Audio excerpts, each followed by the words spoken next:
بسم اللہ الرحمن الرحیم۔ السلام علیکم ورحمۃ اللہ وبرکاتہ۔ آج ہم بات کریں گے ایک ایسے فریضے پر جو اسلام کی بنیاد ہے، اور وہ ہے نماز کی پابندی۔ نماز صرف ایک عبادت نہیں بلکہ یہ مومن اور کافر کے درمیان فرق ہے۔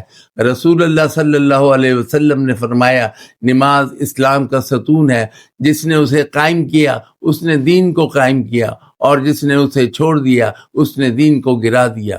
نماز ہمیں اللہ کے قریب کرتی ہے، گناہوں سے بچاتی ہے، اور ہماری زندگی میں سکون اور برکت کا ذریعہ بنتی ہے۔ آج کے دور میں بہت سے لوگ سستی، مصروفیت یا دنیاوی مشغولیات کی وجہ سے نماز کو ترک کر دیتے، لیکن یاد رکھیں، قرآن میں اللہ تعالیٰ نے فرمایا، فَوَيْلٌ لِّلْمُصَلِّينَ الَّذِينَ هُمْ عَنْ صَلَاتِهِمْ سَاهُونَ۔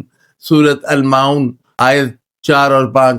ہلاکت ہے ان نمازیوں کے لیے جو اپنی نماز میں غفلت کرتے ہیں، یعنی جو لوگ نماز پڑھنے میں لاپرواہی کرتے ہیں وہ اللہ کے عذاب کے مستحق ہیں۔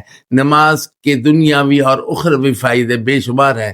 دل کو سکون اور اطمینان ملتا ہے، گناہوں سے حفاظت ہوتی ہے، مشکلات میں مدد ملتی ہے، آخرت میں نجات کا ذریعہ بنتی ہے۔ رسول اللہ صلی اللہ علیہ وسلم نے فرمایا، قیامت کے دن سب سے پہلے نماز کا حساب لیا جائے گا۔ اگر نماز درست ہوئی تو باقی اعمال بھی درست ہوں گے۔ آئیے آج ہم عہد کریں کہ ہم نماز کو وقت پر پڑھیں گے، چاہے ہم کتنے ہی مصروف کیوں نہ ہوں۔